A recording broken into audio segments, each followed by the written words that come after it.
إن الحمد لله والصلاة والسلام على رسول الله أما بعد فأعوذ بالله من الشيطان الرجيم بسم الله الرحمن الرحيم الحمد لله الذي خلق السماوات والأرض وجعل الظلمات والنور ثم الذين كفروا بربهم يعدلون صدق الله العظيم وصدق رسوله النبي الكريم رب اشرح لي صدري ويسر لي أمري واحلل عقدة من لساني يفقهوا قولي اللهم ألهمني رشدي وأعص من شر نفسي اللهم ارحمنا بالقرآن العظيم واجعله لنا إماما ونورا وهدى ورحمة اللهم ذكرنا منه ما نسينا وعلمنا منه ما جهلنا وارزقنا تلاوته آناء الليل وآناء النهار واجعله لنا حجة یا رب العالمین۔ قابل صد احترام سامعین کرام، آج اللہ رب العزت کے فضل و کرم سے ہمارا چھٹا لیکچر ہے اور ہم سورہ انعام سے اس کا آغاز کر رہے ہیں۔ سورہ انعام کے بارے میں ایک دو باتیں جان لینی چاہیے۔ حضرت عمر رضی اللہ تعالیٰ عنہ کا قول ہے کہ یہ قرآن مجید کی عظیم ترین صورتوں میں سے ایک صورت ہے۔ حضرت عبداللہ بن عباس رضی اللہ تعالیٰ عنہ کا فرمان ہے کہ یہ سورہ مبارکہ ایک رات میں نازل ہوئی اور ایک ساتھ نازل ہوئی۔ پوری سورت 20 رکوعوں پر مشتمل ہے اور 70,000 فرشتے اللہ کی تسبیح بیان کرتے ہوئے اسے لے کر نازل ہوئے۔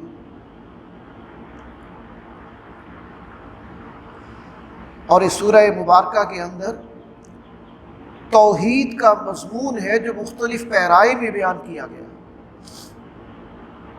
اور توحید اللہ تعالیٰ کی صفات سے متعلق ساری باتیں ہیں، اور مشرکین کے اوپر یہ اتمام حجت کر دینے والی سورہ مبارکہ ہے کہ ان پر واضح کر دیا گیا کہ تمہارے پاس اب انکار کا کوئی جواز نہیں ہے سوائے ہٹ دربی اور ضد کے۔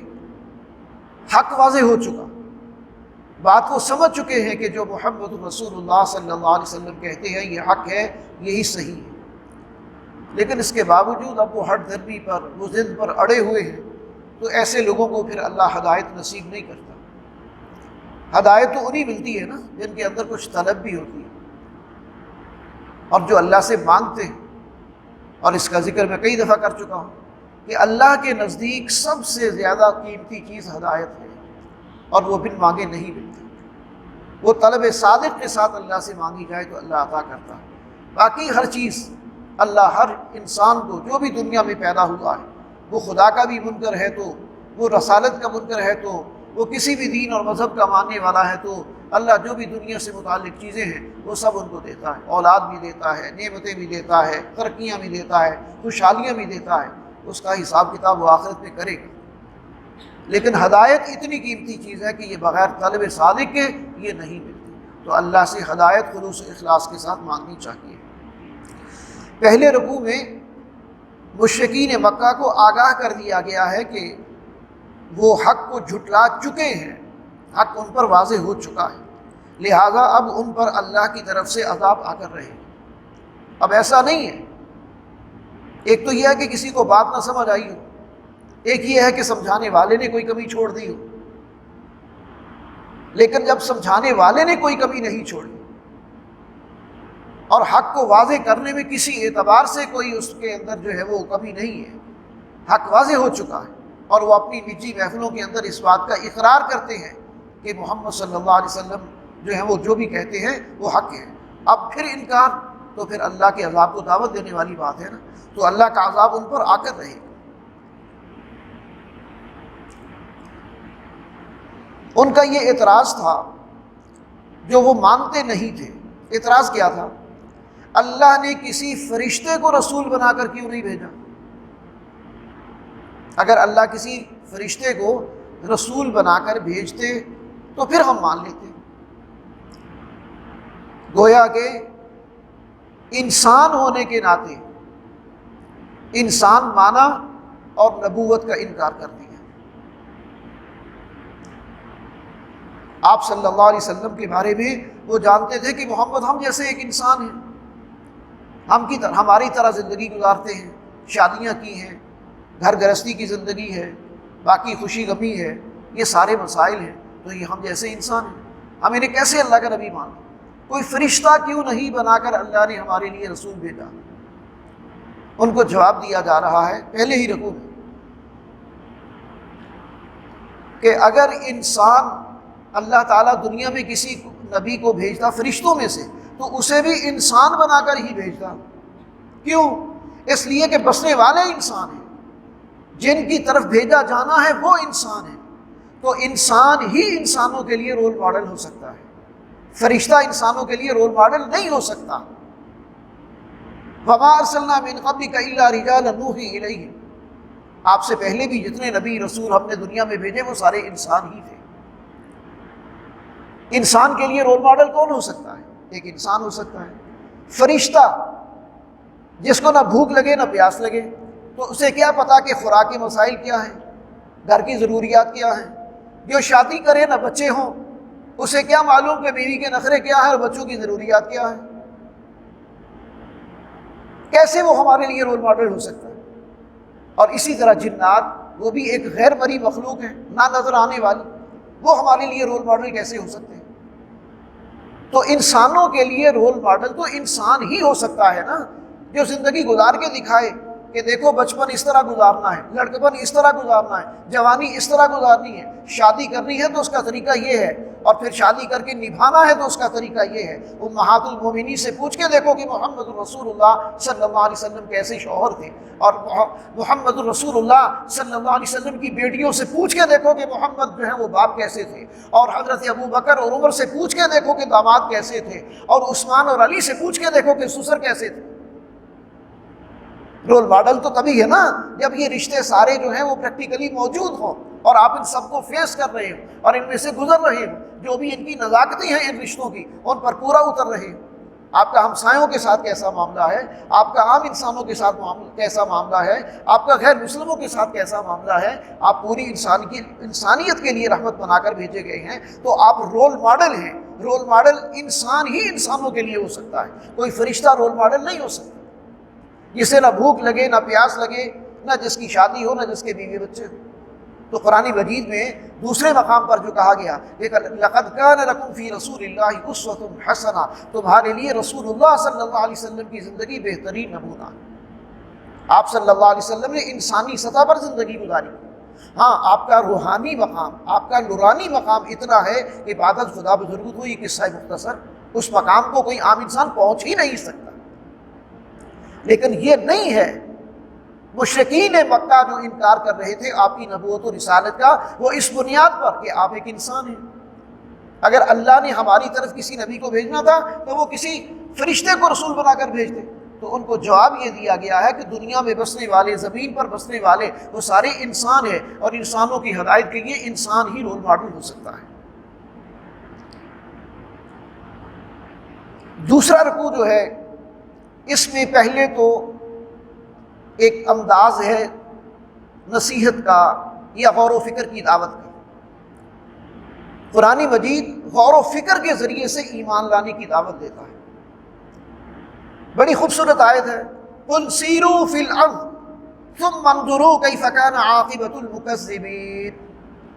دوسرے رکوع کا آغاز ہو رہا ہے، اے نبی صلی اللہ علیہ وسلم ان سے کہہ دیجیے لوگوں سے، سیرو فی الارض، زمین میں چلو پھرو، گھومو پھرو، ثم انظروا، پھر دیکھو، کیف کان عاقبۃ المکذبین، جنہوں نے اللہ کو جھٹلایا، اس کا انکار کیا، اس کا انجام کیا ہوا۔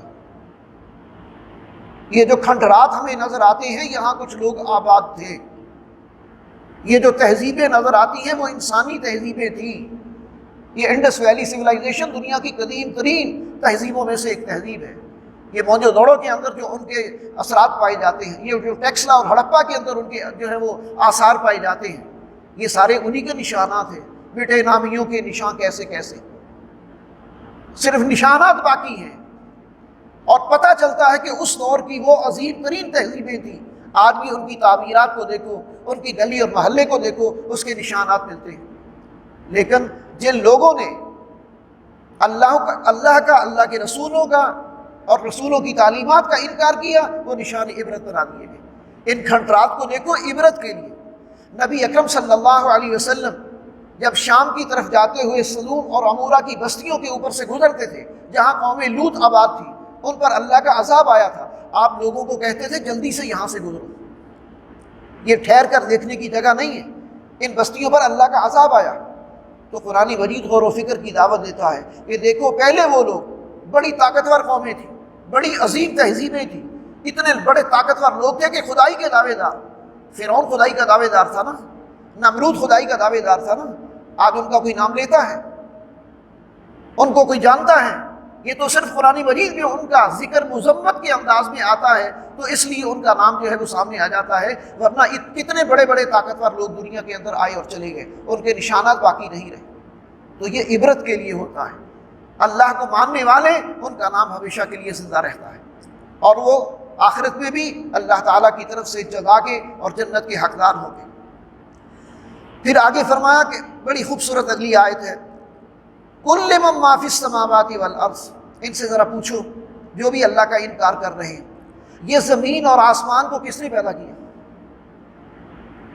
اب یہ قرآن مجید سوالات اٹھاتا ہے، اللہ وحی کے اندر یہ غور و فکر کی دعوت دیتا ہے، یہ جو اللہ کا انکار کرتے ہیں پوچھو ذرا ان سے، کل من ما فی السماوات والارض، یہ آسمان کس کی ہے، یہ زمین کس کی ہے؟ اب اس کا تو کوئی جواب نہیں ہے۔ قل للہ، تو کہہ دیجئے کہ اللہ، ان کو نہیں سمجھ آئے گا، ان کو بتا دیجئے کہ اللہ ہے۔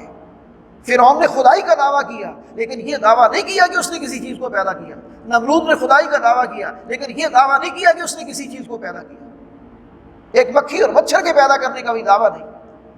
اسی لیے میں اسٹوڈنٹس کو کہا کرتا ہوں کلاس کے اندر بھی، دیکھو ایک ہوتی ہے کریشن اور ایک ہوتی ہے انوینشن۔ کریشن ہے کہ جس کا پہلے نہ کوئی ماڈل ہو، نہ میٹیریل ہو، نہ کوئی ڈرائنگ ہو، کچھ نہ ہو، اور اس کو عدم سے وجود میں لایا جائے، وہ ہے تخلیق۔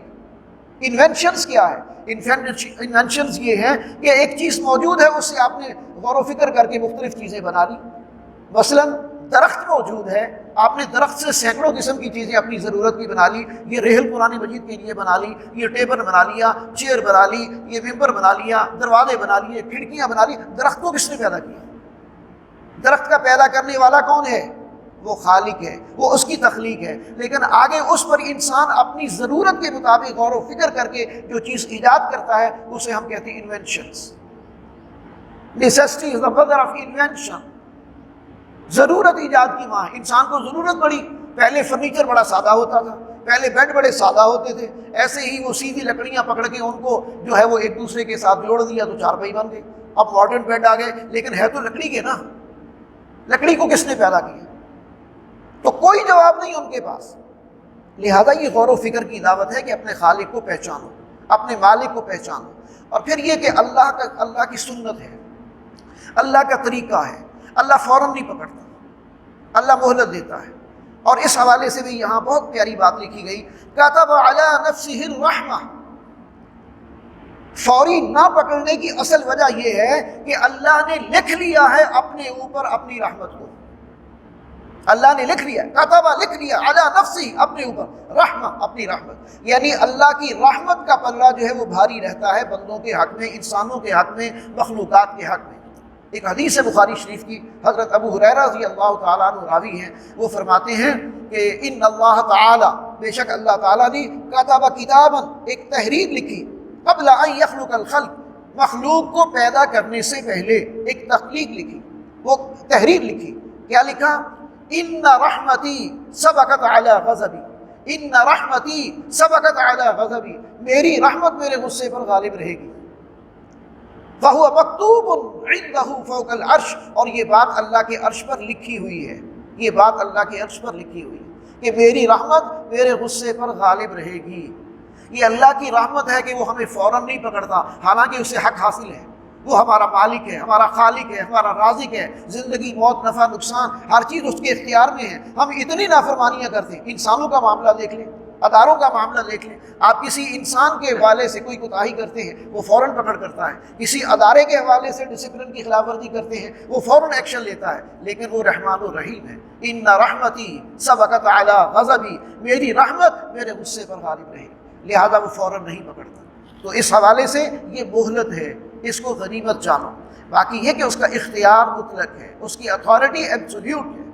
فرمایا گیا وَإِن يَمْسَسْكَ اللَّهُ بِضُرٍّ فَلَا كَاشِفَ لَهُ، اے نبی صلی اللہ علیہ وسلم اصل میں دیکھیں جو بھی وحی نازل ہوتی ہے وہ ہونی تو اللہ کے رسول پر ہے۔ اب کہا تو اللہ کے رسول کو جا رہا، لیکن سمجھایا مشرکین مکہ کو جا رہا، ان لوگوں کو کہ جن کے اندر کوتاہی پائی جاتی ہے۔ کیا وَإِن يَمْسَسْكَ اللَّهُ بِضُرٍّ فَلَا كَاشِفَ لَهُ، اور اگر اللہ آپ کو کوئی تکلیف دے تو کوئی اسے دور نہیں کر سکتا سوائے اللہ کے۔ اللہ اگر کسی کو تکلیف دے رہے تو کوئی دور نہیں کر سکتا اسے سوائے اللہ کے۔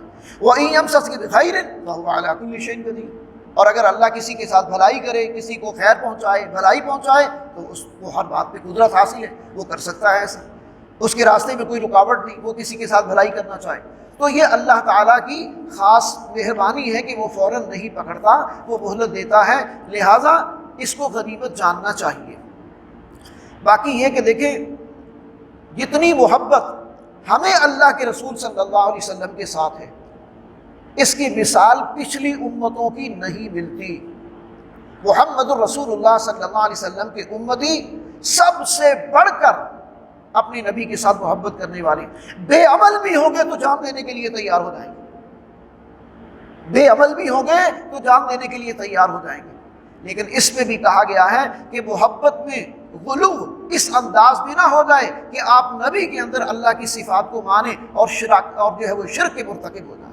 جو صفات اللہ کی ہیں وہ اللہ کی، جو نبی کی ہیں وہ نبی کی۔ نبی سدرۃ المنتہا تک بھی چلا جائے تو وہ اللہ کا بندہ ہے، بندہ ہی رہے گا، اور اللہ نزول فرمائے اور زمین تک بھی آ جائے تو اللہ اللہ ہی رہے گا، وہ بندہ نہیں بن جائے گا۔ الرب رب فإن تنزل، رب رب ہی رہے گا بے شک زمین پر آ جائے، جتنا بھی نزول فرما لے۔ والعبد عبد فإن ترقى، اور بندہ بندہ ہی رہے گا بے شک عرش معلیٰ تک چلا جائے، سدرۃ المنتہا تک چلا جائے، 7 آسمانوں کو کراس کر کے سب سے اونچی منزل پر چلا جائے۔ تو انسان کی اصل شان اس کی بندگی اور عبودیت کے اندر ہے کہ وہ بندہ بن کر زندگی گزارے۔ تیسرے رکوع کے اندر قریش کا ایک طرز عمل ہے جو وہ بیان کیا گیا۔ سرداران قریش بظاہر تو بڑے غور سے نبی اکرم صلی اللہ علیہ وسلم کے پاس بیٹھتے اور قرآن کو سنتے تھے، لیکن بعد میں کہتے یہ تو محض اس سے کہانیاں ہیں، یہ تو پہلوں کی داستانیں ہیں، گویا کہ وہ خود بھی گمراہ ہوتے اور دوسروں کو بھی گمراہ کرتے اور دعویٰ کرتے کہ یہ دنیا کی زندگی کوئی چیز نہیں ہے، جو مرنے کے بعد دنیا کی زندگی ہی اصل زندگی ہے، مرنے کے بعد دوبارہ نہیں اٹھایا جائے گا۔ آخرت پر ان کا یقین نہیں تھا، تو انہیں بتایا جا رہا ہے کہ آخرت آ کر رہے گی، حساب کتاب ہو کر رہے گا، جزا کے فیصلے ہوں گے، اس وقت پتہ چلے گا کہ جب تمہیں اللہ کے حضور پیش کیا جائے گا، اور جب پیشی ہوگی اس وقت پوچھا جائے گا کہ بتاؤ آخرت ہے کہ نہیں ہے، حساب دینا پڑ رہا ہے کہ نہیں ہے۔ اب اس وقت وہ مانیں گے، انکار نہیں کر سکیں گے، لیکن اس وقت کا ماننا کس کام کا؟ اس وقت تو کوئی انکار کر ہی نہیں سکے گا۔ جب انہیں مجرموں کی حیثیت سے اللہ کے حضور پیش کیا جائے گا تو قرآن کہتا ہے کہ اس وقت کی ان کی کیفیت تم اندازہ نہیں کر سکتے کہ ان کے اوپر کیا گزر رہی ہوگی، لیکن اس وقت ان کا ماننا، اقرار کرنا وہ ان کے کسی کام نہیں آئے۔ رکوع نمبر 4 کے اندر مشرکین مکہ کا ایک مطالبہ ہے جس کو ہائی لائٹ کیا گیا۔ مشرکین مکہ کہتے تھے کہ ہم جو آپ سے معجزہ طلب کرتے ہیں، جو ڈیمانڈ کرتے ہیں، بس وہ معجزہ ہمیں دکھا دیں، ہم آپ کو اللہ کا نبی مان لیں۔ نبی اکرم صلی اللہ علیہ وسلم کی بھی خواہش تھی کہ اللہ کوئی ایسا معجزہ دکھا دے جو یہ مانتے ہیں تو یہ مسلمان ہو جائیں گے، ایمان لے آئیں گے۔ اللہ نے سختی سے منع کر دیا، اللہ نے کہا کہ نہیں اے نبی، ان کی ڈیمانڈ پر معجزہ نہیں دکھایا جائے گا، اس لیے کہ کوئی بھی آج تک معجزے کو لے کر ایمان نہیں لایا، وہ صرف نبی کے اوپر ایک آزمائش کے طور پر اور کو آزمائش میں ڈالنے کے لیے جو ہے اس طرح کی فرمائشیں جو ہے وہ کرتے رہتے ہیں۔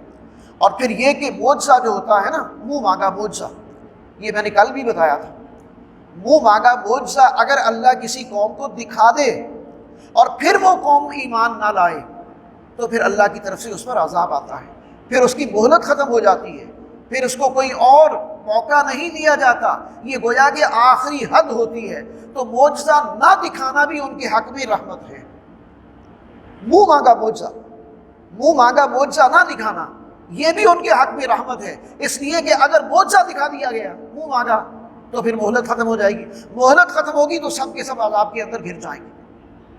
ہاں البتہ انہیں کہا کہ ذرا غور کرو کائنات کے اندر، تمہیں کائنات پوری کی پوری جو ہے وہ معجزات کا اس کے اندر بھر پار نظر آئے گا، بے شمار معجزات نظر آئیں گے۔ اور ایک بڑی زبردست اور بڑی لائٹ سی بات جو ہے وہ کر کے توجہ دلائی گئی کہ دیکھو یہ جتنے بھی پرندے ہیں، ہر پرندہ اپنے گروہ کے اندر رہنا پسند کرتا ہے، چڑیا چڑیوں کے گروہ میں رہتی ہے، کوا کووں کے گروہ میں رہتا ہے، کبوتر کبوتر کے گروہ میں رہتا ہے، بگلا بگلے کے سیگلز وہ اپنے گروہ میں رہتے ہیں، پونچھ اپنے گروہ میں رہتی ہے۔ کیا یہ نظر نہیں آتا یہ نظم کس نے قائم کر دیا، یہ ان کو جو ہے وہ کس نے سجھا دیا؟ یہ بھی اللہ کی قدرت کا ایک معجزہ ہے۔ اور اسی طرح یہ حشرات الارض، یہ چیونٹیاں یہ اپنے گروہ میں رہتی ہیں، یہ کبھی اپنے سے بڑے کسی سائز کے کیڑے کے گروہ میں داخل نہیں ہوتی۔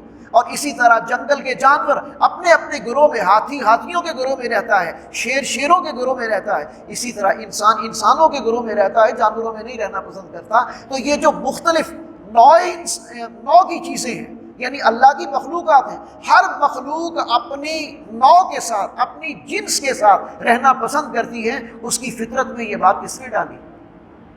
یہ بھی تو اللہ کا ایک معجزہ ہے، یہ معجزہ نظر نہیں آتا؟ تو اگر غور کرو تو کتنے معجزات ہیں جو تمہارے چاروں طرف ہیں، ان پر غور و فکر کرو۔ یہ جو منہ مانگا معجزہ ہے اس سے ان کی مہلت ختم ہو جائے گی، لیکن نبی اکرم صلی اللہ علیہ وسلم اس معجزہ نہ دکھانے کی وجہ سے بڑی آزمائش میں تھے۔ کافر کہہ رہے تھے معجزہ دکھائیں، اللہ کہتا نہیں دکھانا۔ نبی صلی اللہ علیہ وسلم بڑی پریشانی کی حالت میں تھے، وہ آپ کا مذاق اڑاتے تھے، آپ نبی ہیں، آپ نبی ہیں۔ تو اس کا جواب پھر ان کو جو ہے وہ اس بات کا دیا گیا کہ آپ ذرا اپنے گرد و نواح میں غور کریں، آپ کو اللہ کی قدرت کی بے شمار نشانیاں، یہ اللہ کی قدرت کی جو نشانیاں ہیں یہ معجزات ہیں، اگر ایمان لانا ہے تو اس بنیاد پر ایمان لانا۔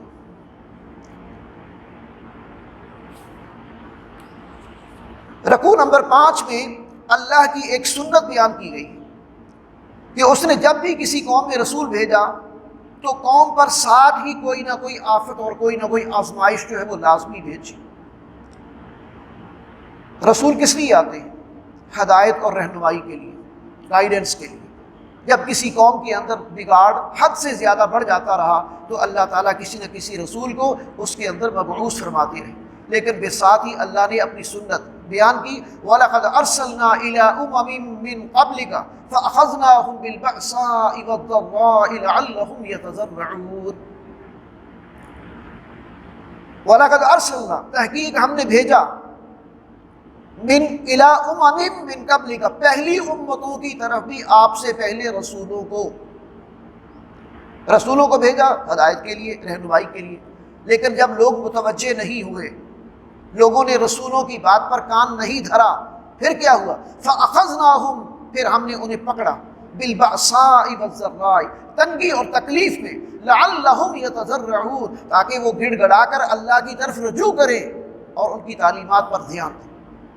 اللہ یہ جو آزمائشی بھیجتا ہے یہ بسا اوقات مہلت ہوتی ہے، بڑے عذاب سے پہلے چھوٹا عذاب، یہ مہلت ہوتی ہے کہ ابھی موقع ہے توبہ کر لو، ابھی موقع ہے اللہ کی طرف پلٹ کر آ جاؤ، ابھی موقع ہے اپنی اصلاح کر لو۔ تو یہ اللہ کی سنت ہمیشہ سے ہے، کسی بھی عذاب کو، کسی بڑے عذاب سے پہلے چھوٹا عذاب جو ہے یہ اللہ کی سنت ہے کہ وارننگ کے طور پر آتا ہے، اگر توبہ کر لیں، اصلاح کر لیں تو اللہ درگزر فرمائے گا، اس لیے کہ اللہ تو چاہتے ہیں کہ بندے اس کے فرما بردار بنیں اور اس کی طرف پلٹ کر آئیں اور توبہ کریں، اور توبہ کرنے والوں کو معاف کر کے اللہ جتنا خوش ہوتا ہے اتنا تو اس کو کسی اور بات پہ خوش نہیں ہوتا، کسی اور بات پہ اتنا خوش نہیں ہوتا جتنا اللہ توبہ کرنے والوں کو جب وہ توبہ کرتے ہیں اللہ معاف کرتا ہے اور خوش ہوتا ہے۔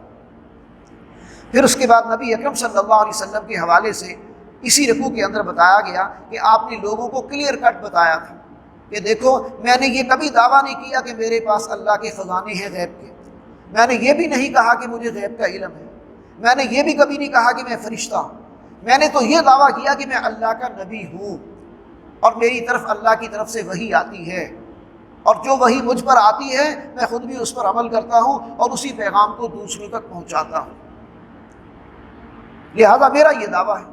اگر اس میں کوئی آپ جو ہے وہ غلطی دیکھتے ہیں یا اس کے اندر جو ہے وہ آپ کوئی خامی دیکھتے ہیں تو اس کے بارے میں مجھ سے پوچھیں، میں بتاؤں گا۔ باقی یہ جو براہ راست مجھ سے وہ ذات کا مطالبہ ہے، اس کا تو میں نے دعویٰ کیا ہی نہیں۔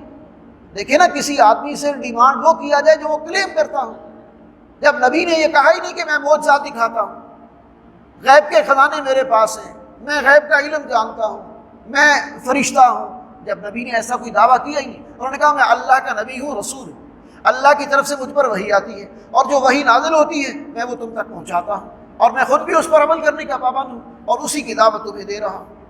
لیکن اس کے باوجود سرداران قریش جو ہیں، ان کا بڑا عجیب معاملہ تھا۔ یہ رکوع نمبر 6 میں اس کی وضاحت کی گئی ہے۔ وہ کہتے ہیں ٹھیک ہے، ہم آپ کی بات سننے کو تیار ہیں، لیکن ایک شرط ہے ہماری۔ اب یہ جو سردار ہوتے ہیں نا، ان کا مزاج بڑا عجیب ہوتا ہے۔ ہمارے برابر کوئی نہیں بیٹھے گا، ہمارے برابر بیٹھے گا تو سردار ہی بیٹھے گا، عام آدمی کو ہم اپنے برابر پہ نہیں بیٹھیں گے۔ یہ بلال، اس کو نہیں بٹھانا ہمارے برابر پہ، یہ ابو ہریرہ، اس کو ہمارے برابر پہ نہیں بٹھانا، معاذ اللہ ثم معاذ اللہ۔ یہ سلمان فارسی، یہ زید بن حارث، ان کو ہمارے برابر پہ نہیں بٹھانا۔ یہ غلام قسم کے لوگ، یہ ہم سے معاذ اللہ ثم معاذ اللہ، ان کے الفاظ کے مطابق ہم سے کم تر درجے کے لوگ، ہم ان کے برابر بیٹھ کے آپ کی باتیں نہیں سن سکتے۔ یہ مطالبہ، اب اللہ تعالیٰ نے کہا اے محمد ان کا یہ مطالبہ نہیں ماننا، اور یہ تو وہ مخلص لوگ ہیں کہ ان کے لیے تو آپ کو دعائیں کرنی چاہیے سلامتی کی، اور ان کو دعا دے کے رخصت کرنا چاہیے۔ یہ تو بیچارے آپ کے ساتھ جڑے ہوئے ہیں، جو ابھی آئے نہیں، جنہوں نے اسلام قبول نہیں کیا، وہ مطالبہ یہ کر رہے کہ ان کو اٹھائیں۔ جو آ چکے ہیں، جو دل و جان سے قبول کر چکے ہیں، جو مارے کھا رہے ہیں، جو تکلیفیں برداشت کر رہے ہیں، ان کو میں کیسے دور کروں تمہارے کہنے پر؟ تو اللہ نے منع کر دیا کہ نہیں، ایسا نہیں ہے۔ اصل عزت کے حقدار تو یہ ہیں، اصل پروٹوکول کے حقدار تو یہ ہیں، ان کا احترام ہونا چاہیے اور ان کا لحاظ ہونا چاہیے، اور ان کو جو ہے وہ سلامتی کی دعائیں دے کر آپ کو رخصت کرنا چاہیے، اور اللہ کی رحمت اور جو ہے وہ بخشش جو ہے وہ بھی ان کے حق میں ہے، نہ کہ ان مشرکین کے حق میں۔ تو ہمارے ہاں یہ جو ایک معاملہ ہوتا ہے نا کہ کوئی آدمی تھوڑا بڑے منصب پر ہے تو وہ سمجھتا ہے کہ میں اب یہ فقیر قسم کے لوگ بیٹھے ہیں، ان کے ساتھ بیٹھ کر میں دین کی باتیں سنوں گا تو گویا کہ میری پوزیشن جو ہے وہ آکورڈ ہوگی۔ یہ سرداروں کا مزاج، یہ سینئر پوزیشنز پر جو لوگ ہیں ان کا مزاج ہوتا ہے، اور جبکہ جو ایمان والے ہیں، جو دیندار ہیں، وہ سمجھتے ہیں کہ نہیں، دین کی بات کی اصل اہمیت ہے۔ اصل بات کس بات کی ہے؟ اللہ کی بات، اللہ کے رسول کی بات اور ایمان کی بات اور شریعت کی بات، اصل اہمیت اس کی ہے۔ اور جو ماننے والے ہیں، قدر ان کی ہے اللہ کی نظروں میں۔ دنیا میں کوئی کتنا ہی بڑا سردار ہو، اگر وہ باغی اور سرکش ہے، اللہ کے نزدیک وہ دھیلے گا نہیں، وہ جہنم کا ایندھن بنے گا، وہ اللہ کا باغی ہے۔ لیکن ایک فقیر آدمی، بلال حبشی، صہیب رومی، سلمان فارسی، زید بن حارث، یہ وہ لوگ ہیں جو اصحاب النجوم، جو ستاروں کی مانند، جو ستاروں کی مانند، اللہ نے ان کو سرٹیفکیٹ دیے، رضی اللہ عنہ ورضوا عنہ، رضی اللہ۔ حضرت علی خود فقراء صحابہ میں سے تھے، ان کی کفالت خود نبی اکرم صلی اللہ علیہ وسلم کے گھر میں ہوئی، وہ بھی کوئی مالدار تو نہیں تھے، اور وہ ابتدا سے مسلمان، سب سے پہلے ایمان لانے والوں میں سے۔ اب ان کو پرے کر دیا جائے، اور امیہ بن خلف کو، ابو جہل کو، اور ابو لہب کو، اور جو اس طرح کے نضر بن حارث، اس طرح کے بڑے بڑے سردار ہیں، ان کو پروٹوکول دیا جائے، کیسے؟ جب سارے خاندان نے مخالفت کی، اکیلے حضرت علی رضی اللہ تعالیٰ نے کھڑے ہو کر کلمہ اسلام بلند کیا کہ ٹھیک ہے، یہ برادری پوری، یہ قبیلہ پورا اگر آپ کا ساتھ دینا کے لیے تیار نہیں، میں اگرچہ چھوٹا ہوں، میں اگرچہ کمزور ہوں، لیکن محمد میں آپ کا ساتھ دینے کے لیے تیار ہوں، آپ کے ہاتھ پر اسلام قبول کرتا ہوں۔ تو اب ایسے لوگوں کو پیچھے ہٹا دیا جائے، اور ان لوگوں کو جو ابھی اسلام نہیں قبول کیا، ابھی دشمنوں کی صف میں کھڑے ہیں، ان کو پروٹوکول دیا جائے، یہ کوئی بات ہے؟ نہیں، ایسی بات نہیں ہے۔ تو اللہ کے رسول نے منع کر دیا کہ ان کی اس طرح کی کوئی بات جو ہے وہ ماننے کے قابل ہی نہیں۔ پھر یہ رکوع نمبر 7 جو ہے، اس میں بھی میں نے کہا نا کہ یہ سورہ مبارکہ جو ہے، اس میں سرداران قریش اور مکہ کے مشرکین، ان پر حجت قائم کی گئی، اور توحید، اللہ پر ایمان لانے کی دعوت، اس کو مختلف پیرائی کے اندر، مختلف اسلوب کے اندر بیان کیا گیا۔ اب ایک نئی بات سامنے آ رہی ہے، یہ سردار کہتے تھے کہ ہم ایک شرط پر آپ پر ایمان لاتے ہیں، 1 سال آپ ہمارے بتوں کی پوجا کر لیے کریں، 1 سال ہم آپ کے خدا کی پوجا کر لیں۔ اب مجھے بتائیے یہ بات تو ہے ماننے والی؟ یہ جو ہمارے ہاں آج جو جدید سیکولر مزاج کے لوگ کہتے ہیں کہ مفاہمت کی راہ اختیار کرنی چاہیے، یہ اسلام اور کفر کے درمیان مفاہمت کہاں ہو سکتی ہے؟ کوئی بتائے ذرا۔ کافر، مشرک اور مسلمان کلمہ گو، ان کے درمیان مفاہمت کہاں ہو سکتی ہے؟ قرآن کہتا ہے لا تتخذوا اليہود والنصارى، یہود و نصارہ کبھی تمہارے دوست نہیں ہو سکتے۔ وہ تمہیں کس بات کی مفاہمت کی دعوت دے رہے ہیں؟ وہ تو تمہیں اپنے دین پر، وہ تمہیں اپنے مفاد پر، وہ تمہیں اپنے نظریات پر لانے کی کوشش کر رہے ہیں۔ تم ان کی باتیں مانتے جاؤ، پھر وہ تم سے راضی ہیں، جو وہ کہتے ہیں تم کرتے جاؤ، پھر وہ تم سے راضی ہیں۔ تم دین کی بات کرو، تم صحیح بات کرو، تم اسلام کے مفاد کی بات کرو، تم مسلمانوں کے مفاد کی بات کرو، وہ تمہارے ساتھ کبھی کھڑے نہیں ہو۔ تو اس لیے اس کے بارے میں وہ بہت خوبصورت شعر ہے، کہا کہ باطل دوئی پسند ہے، حق لا شریک ہے۔ باطل دوئی پسند ہے، باطل کے اندر جتنے مرضی شامل ہو جائیں۔ یہ یورپی یونین سارے باطل مشرکین کا گروہ ہے، یہ UN سارے بدماشوں کا اڈا ہے۔ کوئی کسی مسلمان کو ویٹو پاور حاصل نہیں ہے، پوری دنیا کے اندر 1.5 ارب سے زیادہ مسلمانوں کی آبادی ہے، لیکن یہ غیر مسلم اور دشمن لوگ جو ہیں ان کے مفادات کی ضامن ہے۔ پوری دنیا میں بتائیے کہ UN نے آج تک مسلمانوں کے مفادات کے لیے کیا کیا، اور اسی طرح یورپی یونین نے مسلمانوں کے مفادات کے لیے آج تک کیا کیا۔ یہ مشرقوں کے جو مختلف فورمز ہیں، ان کی جو طاقت کے مظہر ہیں، اس کے اوپر کبھی کسی مسلمان ملک کے لیے یہ روہنگیا کے مسلمانوں کے ساتھ برما کے اندر کیا ہوا، کشمیر کے مسلمانوں کے ساتھ کیا ہوا، فلسطین کے مسلمانوں کے ساتھ کیا ہو رہا، چیچینیا کے مسلمانوں کے ساتھ کیا ہوا، پوری دنیا کے اندر مسلمانوں کے ساتھ، بھارت کے اندر مسلمانوں کے ساتھ کیا کچھ ہوتا رہا۔ کبھی UN نے کوئی قرارداد پاس کی؟ کبھی یورپی یونین نے کوئی قرارداد پاس کی؟ کس بات کی مفاہمت؟ جب ہم بات کرتے ہیں میدان میں اترنے کی، جب ہم بات کرتے ہیں اپنے حق کی، تو کہتے ہیں کہ ہمسایوں کے ساتھ بھی اچھے تعلقات رکھو اور باقی بھی پوری دنیا کے اندر مفاہمت کی پالیسی اختیار کرو، مفاہمت کی پالیسی اختیار کرو۔ یہ کوئی آج کی بات ہے؟ یہ تو اس دور کی بات ہے۔ نبی صلی اللہ علیہ وسلم کی موجودگی میں مشرکین مکہ بھی یہی کہتے تھے کہ مفاہمت کر لیں، میوچل کوئی ایک ایگریمنٹ کر لیں جس میں کبھی آپ ہمارے بتوں کو پوجا کر لیا کریں، کبھی ہم آپ کے خدا کی پوجا کر لیا کریں۔ تو نہیں بھائی، ایسا نہیں ہو سکتا۔ باطل دوئی پسند ہے، حق لا شریک ہے۔ شرکت میانہ حق و باطل نہ کر قبول، یہ حق اور باطل کے درمیان کوئی اشتراک پیدا کبھی نہیں ہو سکتا۔ رکوع نمبر 8، اس میں جب بھی کسی قوم پر عذاب آتا ہے یا اللہ نے جو مختلف عذاب دنیا میں نازل کیے، تو اس کی جو شکلیں ہو سکتی ہیں وہ کیا کیا ہوتی ہیں۔ 3 شکلیں ہیں جو قرآن مجید کے اندر یہاں بیان کی گئی۔ ایک شکل تو یہ ہوتی ہے کہ بسا اوقات اللہ تعالیٰ آسمان سے کوئی آفت نازل کرتا ہے، کوئی طوفان آ جائے، کوئی بہت بڑی بارش آ جائے، کوئی بجلی گر جائے، آسمان سے عذاب کی شکل۔ یا یہ ہے کہ زمین سے، دوسری شکل یہ ہے زمین کے اندر کوئی آفت آ جائے، زلزلہ آ جائے، کوئی سمندر کے اندر طغیانی آ جائے، یا کوئی اور اس طرح کا بڑا حادثہ پیش آ جائے، تو اس کے نتیجے میں زمین کے اندر آفت۔ تیسری شکل ایک عذاب کی اور بھی ہے، اور وہ یہ ہے کہ لوگوں کے اندر آپس میں گروہ بندی اور نفاق پیدا ہو جائے، اور لوگ تفرقوں میں بٹ جائیں، اتحاد ختم ہو جائے، یونٹی ختم ہو جائے۔ یہ بھی عذاب کی ایک شکل ہوتی ہے کہ بھائی بھائی کے ساتھ لڑ رہا ہو، بھائی بھائی کا گلا کاٹ رہا ہو، بھائی بھائی کو دشمن جو ہے وہ سمجھ رہا ہو۔ مسلمان سب بھائی ہے کہ نہیں؟ ان کو آپس میں ایک ہونا چاہیے کہ نہیں ہونا چاہیے؟ ان سب کو ایک دوسرے کا لحاظ، ایک دوسرے کی رسپیکٹ، ایک دوسرے کی جان مال عزت و آبرو کی حفاظت، اس سب اسلام تو دوسروں کی جان و مال کی عزت اور حفاظت کی ضمانت دیتا ہے۔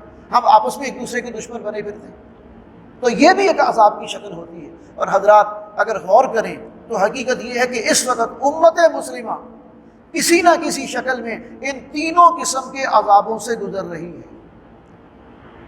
کبھی کسی جگہ آسمانی عذاب کی کیفیت، یہ ٹڈی دل کوئی معمولی بات نہیں تھی، یہ ایک عذاب کی شکل تھی۔ اسی طرح کبھی بہت بڑا سیلاب آ جانا، یہ بھی ایک عذاب کی شکل ہوتی ہے۔ پھر یہ کہ زلزلے آ جانا، 2005 کا زلزلہ یاد ہے، پورے علاقے صفحہ ہستی سے مٹ گئے تھے۔ اور پھر آپس میں نفاق، تفرقہ بازی، لڑائی جھگڑے، گھر کے اندر قوموں برادریوں کے اندر، قبیلوں کے اندر، علاقوں کے اندر جھگڑے، پارٹیوں کے اندر جھگڑے، یہ ایک عذاب کی شکل ہے۔ کیوں؟ ہم نے اللہ اور اس کے رسول کی دین تعلیمات کو بھلا دیا۔ یہ تو حکم اللہ کا ہے نا، انما المؤمنون اخوہ، تمام مسلمان آپس میں بھائی ہیں۔ یہ حکم تو رسول کا ہے نا، المسلم اخو المسلم، مسلمان مسلمان کا بھائی ہے۔ لیکن ہم نے اللہ کی باتوں کو بھی چھوڑ دیا، رسول کی باتوں کو بھی چھوڑ دیا، تو اتفاق کہاں سے پیدا ہوگا؟ اور کل ہم پڑھ چکے ہیں ایک اصول کہ آپس میں تعاون کس بنیاد پر کیا جاتا ہے؟ تعاونوا علی البر والتقوی، نیکی اور اچھائی کے کاموں میں ایک دوسرے سے تعاون کرو، ولا تعاونوا علی الاثم والعدوان، اور برائی اور ظلم اور زیادتی کے کام میں ایک دوسرے سے تعاون نہ کرو۔ یہ اصول بیان ہوا ہے قرآن مجید کے اندر۔ لیکن ہم ان ساری باتوں کو جب بھول گئے تو پھر عذاب کی شکلیں، یہ جو آپس میں لڑائی جھگڑے، اور روزانہ جو ہے وہ آپ کے ہاں کوئی نہ کوئی احتجاج، اور روزانہ کوئی نہ کوئی قتل و غارت گری، اور کبھی حکومت اور کبھی دوسرے لوگ گروپ جو ہیں وہ ایک دوسرے کو مار دھاڑ میں لگے ہوئے ہیں، یہ کسی عذاب سے کم کیفیت نہیں ہے۔ اپنے ہی لوگ ہیں نا جن پر گولیاں چلائی جا رہی ہیں، اور اپنے ہی لوگ تھے نا جو ڈیوٹی پر کھڑے تھے اور ان کو مسلمان بھائیوں نے مارا اور جو ہے وہ ان کے ساتھ ظلم اور زیادتی کی۔ یہ کوئی عذاب سے کم ہے کسی بات؟ کیوں؟ ہم سارے اللہ اور اس کے رسول کی بات ماننے پر اکٹھے ہو جائیں۔ تقاضا کیا ہے سامنے؟ حرمت رسول کا۔ اس پر کس کو اختلاف ہے؟ صرف حکومت بچانے کے لیے، یا یہ ہے کہ اپنے مفادات کے لیے اور اس کے نتیجے میں اپنے مسلمان بھائیوں پر گولیاں چلا دی جائیں؟ یہ کسی بھی اعتبار سے مناسب نہیں۔ اگلا رکوع ہے رکوع نمبر 9، جس میں توحید کی دعوت ایک اور بڑے زبردست انداز میں دی گئی ہے۔ یہ پوری جو صورت ہے اس میں توحید کا مضمون مرکزی مضمون ہے، اور اس کو مختلف پیرائی میں مختلف اسلوب کے اندر بیان کیا گیا۔ اب اس میں ایک تمثیل کا انداز ہے۔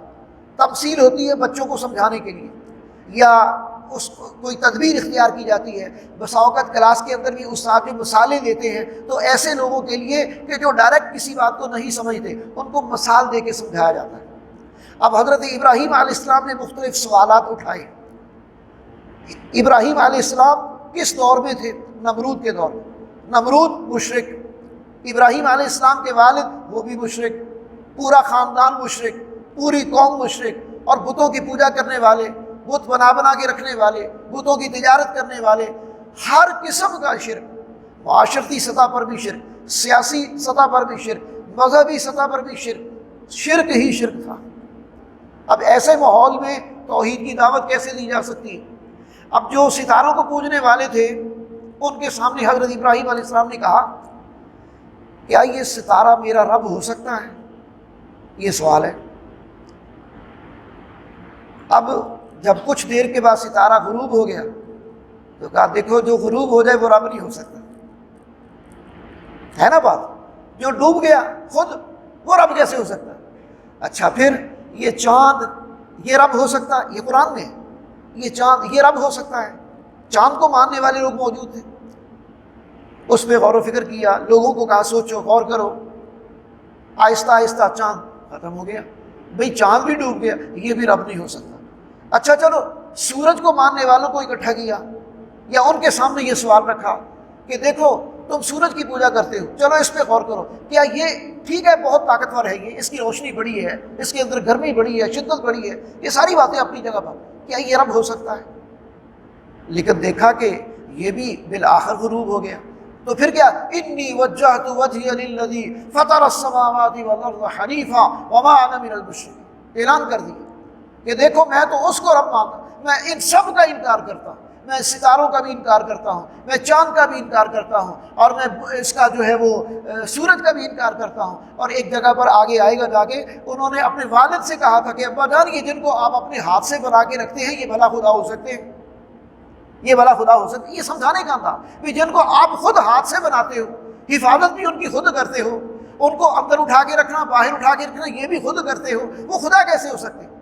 تو اس طرح ابراہیم علیہ السلام نے اپنے معاشرے میں لوگوں کو توحید سمجھائی کہ یہ خدا نہیں ہو سکتے۔ خدا کون ہے؟ فاطر السماوات والارض، جو آسمانوں اور زمین کا پیدا کرنے والے ہیں۔ وما انا من المشرکین، میں تو یکسو ہو کر اس کو مانتا ہوں، میں ان سب کا انکار کرتا ہوں۔ اس لیے ابراہیم علیہ السلام جو ہیں ان کا دین بھی دین توحید ہے، وہ بھی توحید کے علم بردار تھے، وہ بھی ایک خدا کو ماننے والے تھے۔ رکوع نمبر 10، اس میں پھر جو ہے وہ ابراہیم علیہ السلام کے حوالے سے ہی بشارت دی گئی ہے کہ ابراہیم علیہ السلام پر کوئی ایسا دور نہیں گزرا کہ کبھی بھی انہوں نے شرک کیا۔ یہودی کہتے ہیں ہم ابراہیم علیہ السلام کا احترام کرتے ہیں، عیسائی کہتے ہیں ہم ابراہیم علیہ السلام کا احترام کرتے ہیں، اس لیے کہ یہ دونوں انہی کی نسل میں سے ہیں۔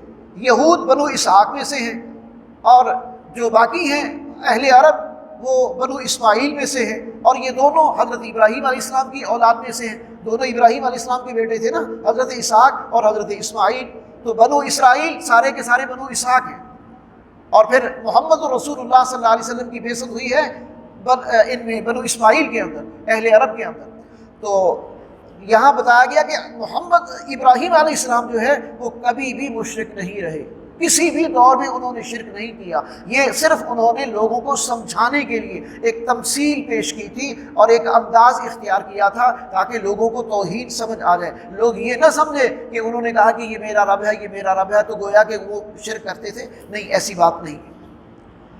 رکوع نمبر 11 کے اندر بتایا گیا کہ جو بھی جھوٹ بولنے والے ہیں، اللہ کی کتاب کا انکار کرنے والے، رسولوں کا انکار کرنے والے، اللہ کا انکار کرنے والے، بالآخر وہ جہنم کا ایندھن بن کر رہے ہیں۔ جھوٹ کا انجام جہنم ہے۔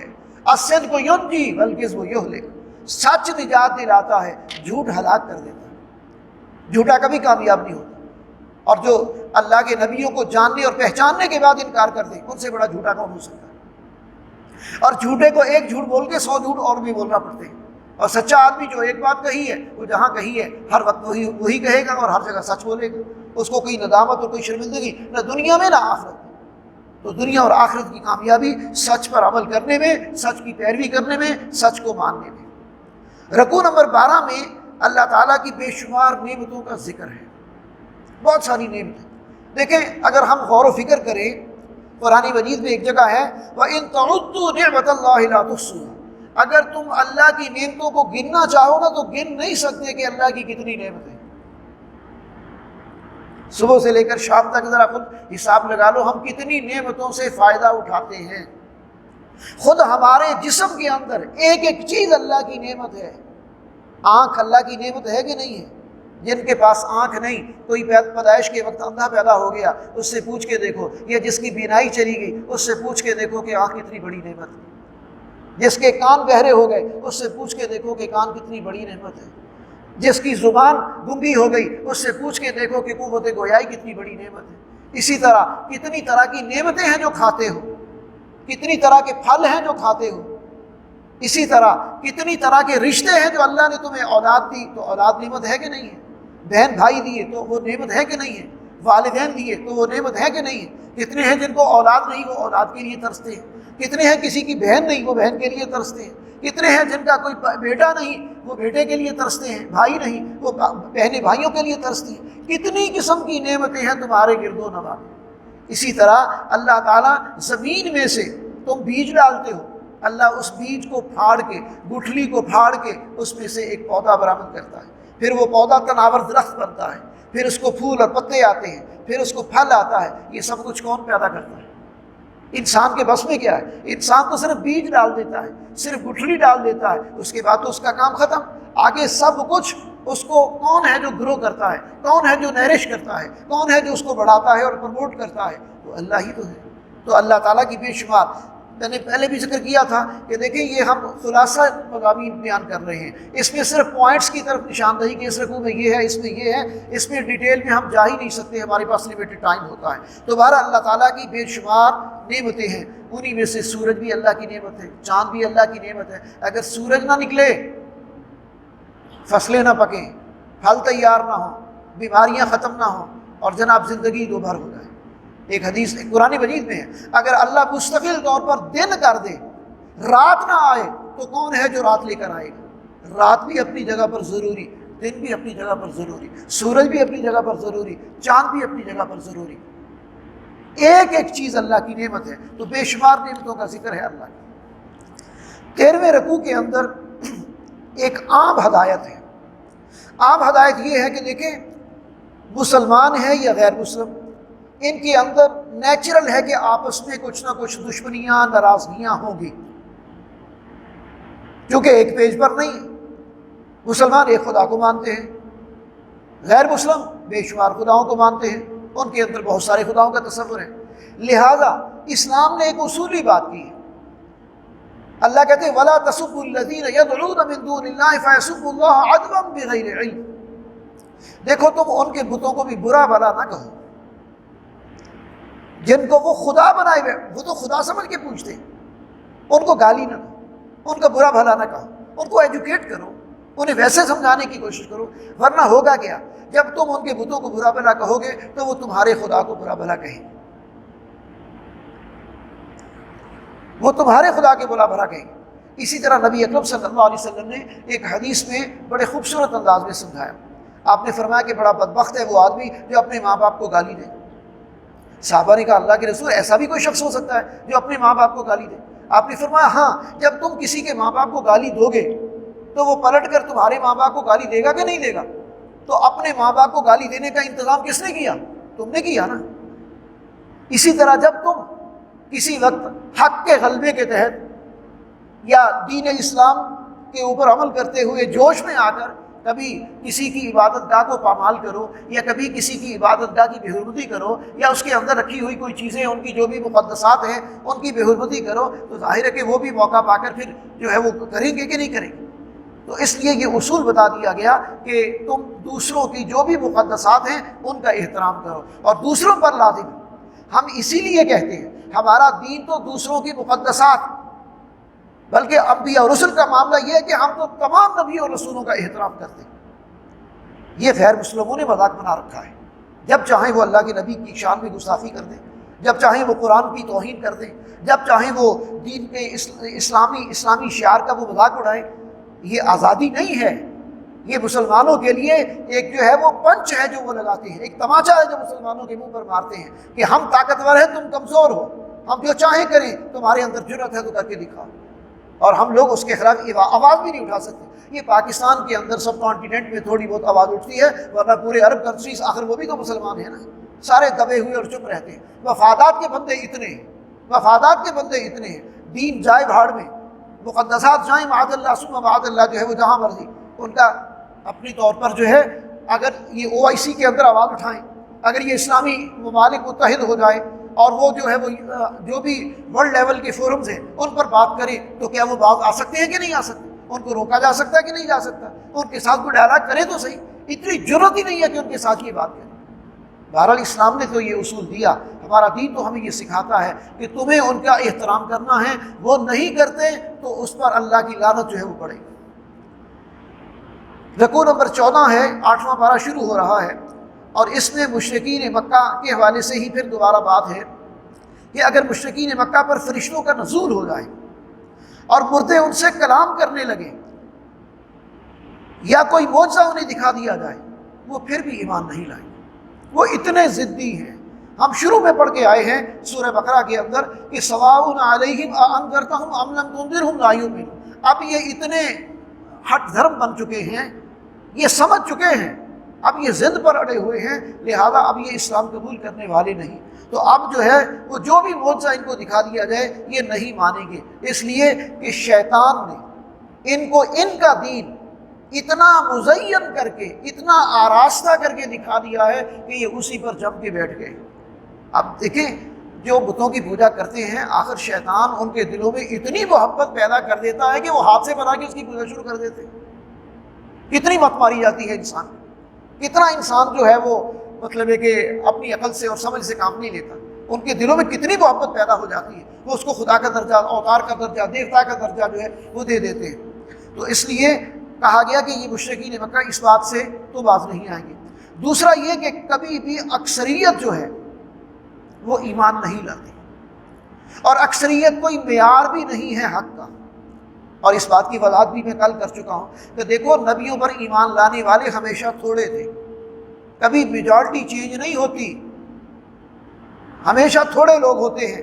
ہاں وہ اتنے صالح اور باکردار ہوتے ہیں کہ پھر ان کے نتیجے سے اس معاشرے کے اندر انقلاب برپا ہو جاتا ہے، ایک نظم قائم ہو جاتا ہے، ایک سوسائٹی قائم ہو جاتی ہے۔ نبی صلی اللہ علیہ وسلم نے چند اہل ایمان کی بدولت مدنی معاشرہ قائم کر دیا، مدینے کی اسٹیٹ قائم کر دی، جزیرہ نما عرب کے اندر اسلام غالب کر دیا، وہ مخلص لوگ ملے۔ تو آج بھی یہ ہو سکتا ہے۔ خوش قسمت انسان کون ہے؟ 15ویں رکوع کے اندر جو ہے اس بات کی طرف اشارہ کیا گیا کہ اگر کسی کو اللہ تعالیٰ اس کے اندر ایک بیداری کی تحریک پیدا کر دے، یعنی وہ سویا ہوا ہے، اور سویا ہوا یعنی غافل ہے، دین سے اتنا غافل، لیکن جو دین سے غفلت کی زندگی گزارتا ہے نا، اللہ کے نزدیک وہ روحانی طور پر مردہ ہے۔ قرآن مجید انہیں مردہ کہتا ہے، وہ ان کی روح مر چکی ہے، وہ چلتے پھرتے حیوان ہیں، انسان نما حیوان ہیں، ان کی روح مر چکی ہے، انہیں اپنی روحانیت کی کوئی فکر ہی نہیں۔ دیکھیں نا، دو چیزوں سے مرکب ہے نا انسان، ایک اس کا جسم، ایک اس کی روح۔ جسم کو تو ہر کوئی خوراک دے رہا، جانور بھی خوراک دے رہا، آپ بھی دے رہے ہیں۔ جسم کھانے کو مانگتا ہے، آپ نے کھا لیا، جسم پینے کو مانگتا ہے، آپ نے پی لیا، جسم شیلٹر مانگتا ہے، آپ نے کوئی نہ کوئی شیلٹر بھی دے دیا، لیکن روح تو انسان کے اندر ہے، اور روح کی خوراک قرآن ہے، روح کی خوراک نماز ہے، روح کی خوراک روزہ ہے، روح کی خوراک ہر نیکی کا عمل ہے۔ اب آپ کوئی بھی نیکی کا عمل کرتے ہو تو آپ کی روح کو خوراک ملتی ہے، آپ کی روحانیت میں اضافہ ہوتا ہے، آپ کے ایمان میں اضافہ ہوتا ہے۔ اب اس وقت آپ سب جو ہیں وہ فاقے کی حالت میں ہیں، روزے کی حالت میں ہیں، جسم تو کمزوری محسوس کر رہا ہوگا، لیکن ایمان میں ایک جان آپ محسوس کر رہے ہیں، جو ہے وہ اجر و ثواب کے امیدوار ہیں، اللہ کی رحمت کے امیدوار ہیں۔ یہی بیداری ہے کہ اللہ لوگوں کے اندر بیداری پیدا کر دے کہ وہ دین پر عمل کرنا شروع کر دیں، اللہ کے احکامات کو ماننا شروع کر دیں، اللہ کی طرف رجوع کر لیں اور توبہ کر لیں۔ یہ اس انسان کے حق میں ایک خوشخبری ہے۔ رکوع نمبر 16 کے اندر مذہبی پیشوا جو ہوتے ہیں ان کا طرز عمل بیان کیا گیا۔ اگر مذہبی پیشوا بگڑ جائے تو وہ ہزاروں کو لے ڈوبے گا، عام آدمی بگڑے گا تو وہ ایک آدمی ہے، زیادہ نقصان نہیں ہوگا۔ اگر کوئی لیڈر بگڑے گا تو جتنے بھی اس کے فالوورز ہیں وہ سارے بگڑے گے۔ اور ان مذہبی پیشواؤں کا کردار یہ کیا پیش کیا گیا، وہ اپنی مرضی سے جس چیز کو چاہتے حلال قرار دیتے تھے، جس چیز کو چاہتے حرام قرار دیتے تھے، حالانکہ یہ حلال اور حرام اللہ کا حق ہے۔ بعض جانوروں کے بارے میں کہتے یہ حلال ہے، بعض جانوروں کے بارے میں کہتے یہ حرام ہے، بعض فصلوں کے بارے میں کہتے یہ حلال ہے، بعض کھیتیوں کے بارے میں کہتے یہ حرام ہے، اپنی طرف سے، اور منسوب کر دیتے اللہ کی طرف۔ تو اللہ تعالیٰ نے یہاں ان کے کردار کی مذمت کی ہے اس رکوع کے اندر، 16ویں رکوع کے اندر، کہ مذہبی پیشواؤں کا یہ کردار قابل مذمت ہے، اور ان کی اندھی بہری تقلید نہیں کرنی چاہیے۔ ان کو کوئی ریفرنس ان کے پاس ہونا چاہیے۔ اتھارٹی اللہ ہے، اللہ کے رسول ہے، نہ میں ہوں نہ کوئی اور مذہبی پیشوا ہے۔ اگر ریفرنس کے ساتھ بات ہے کہ یہ حلال ہے، اللہ نے فرمایا، اللہ کے رسول نے فرمایا، تو ٹھیک، ریفرنس کیا ہے؟ اگر یہ حرام ہے تو ریفرنس بتاؤ، اللہ اور اللہ کے رسول کا حکم کیا ہے؟ کوئی کہتا ہے میں کہتا ہوں، تم کون ہوتے ہو؟ تمہاری کوئی حیثیت نہیں۔ مذہبی پیشوا بسا اوقات یہ خدائی اختیارات استعمال کرتے ہیں اور لوگ ان پر اندھا اعتماد کرتے ہیں، اور یہ گمراہ کن طرز عمل ہوتا ہے۔ خوراک کے حوالے سے اللہ کی بے شمار نعمتوں کا ذکر ہے، اس میں پھلوں کا بھی ذکر ہے، اور پھل بھی کئی قسم کے ہوتے ہیں، ان کا ذکر ہے کہ کچھ پھل ہوتے ہیں جو بیل کے ساتھ لگتے ہیں، کچھ پھل ہوتے ہیں جو درختوں پر لگتے ہیں، اور کچھ پھل ہوتے ہیں جو زمین کے اندر ہوتے ہیں، اور اسی طرح جانوروں کا ذکر ہے۔ جانور بھی، بکری یہ بھی ایک جوڑا ہے، بھیڑ یہ بھی ایک جوڑا ہے، گائے یہ بھی ایک جوڑا ہے، اونٹ یہ بھی ایک جوڑا ہے۔ جوڑا کیوں بیان کیا گیا؟ کہ آگے ان کی نسل چلتی ہے اور تم سب ان سے فائدہ اٹھا رہے ہو۔ بکری کا گوشت کھاتے ہو، دودھ پیتے ہو کہ نہیں پیتے؟ اونٹنی کا گوشت کھاتے ہو، دودھ پیتے ہو کہ نہیں پیتے؟ گائے کا گوشت کھاتے ہو، دودھ پیتے ہو کہ نہیں پیتے؟ تو یہ خوراک کے حوالے سے اس رکوع کے اندر اللہ تعالیٰ کی بے شمار نعمتوں کا ذکر ہے کہ تم اللہ کی نعمتیں کھاتے ہو، اس کے شکر گزار بندے بن کر زندگی گزارو، باغی نہ ہو، نافرمان نہ ہو۔ 18واں رکوع جو ہے اس میں ذکر کیا گیا ہے کہ اللہ نے یہود پر بعض چیزیں جو حرام کی تھی وہ اصل میں ان پر اس لیے کہ وہ حد سے بگڑ گئے تھے، نافرمانیوں میں حد سے بگڑ گئے تھے، بہت سرکش ہو گئے تھے، تو اللہ نے پھر ان پر تنگی پیدا کی اور بعض چیزوں پر پابندی لگا دی کہ یہ تمہارے لیے حرام ہے۔ یہ ان کی سرکشی کی وجہ سے، اصلاً وہ چیزیں حرام نہیں تھیں، وہ ٹیمپریری طور پر اللہ نے ان کے لیے حرام کی تھی، بعد میں محمد رسول اللہ صلی اللہ علیہ وسلم نے انہیں حلال قرار دیا۔ مثلاً گوشت کے اندر جو چربی ہوتی ہے، جسم کے ساتھ جانور کے چربی حلال ہے، ہم کھاتے ہیں، ان کے لیے حرام کر دی گئی تھی، فیٹ ان کے لیے حرام کر دیا گیا، ان کی بدعمالیوں کی وجہ سے۔ اسی طرح بعض روایات میں ہے کہ شاید اونٹ کا گوشت بھی ان پر حرام کر دیا گیا، لیکن ہم کھاتے ہیں، ہمارے لیے اس کی اجازت ہے۔ اسی طرح روزے کی راتوں میں ان پر پابندی تھی کہ اپنی بیویوں سے نہیں مل سکتے، اور ہمیں آزادی ہے کہ آپ اپنی بیویوں سے روزے کی راتوں میں مل سکتے ہیں۔ تو یہ بہت ساری پابندیاں پھر اللہ نے جو ان پر تھی محمد صلی اللہ علیہ وسلم کی امت سے ہٹا لی گئی۔ رکوع نمبر 19 جو ہے یہ اسلام کی تعلیمات کا خلاصہ ہے، اور اس میں بہت سارے پوائنٹس ہیں، لیکن میں صرف گنوا سکتا ہوں۔ مثلا سب سے پہلی بات، اللہ کے ساتھ کسی کو شریک نہ ٹھہرایا جائے۔ دوسری بات، والدین کا احترام کرو اور ان کے ساتھ دوسرے سلوک سے پیش ہو، یعنی اللہ کے بعد والدین کا سب سے زیادہ حق ہے۔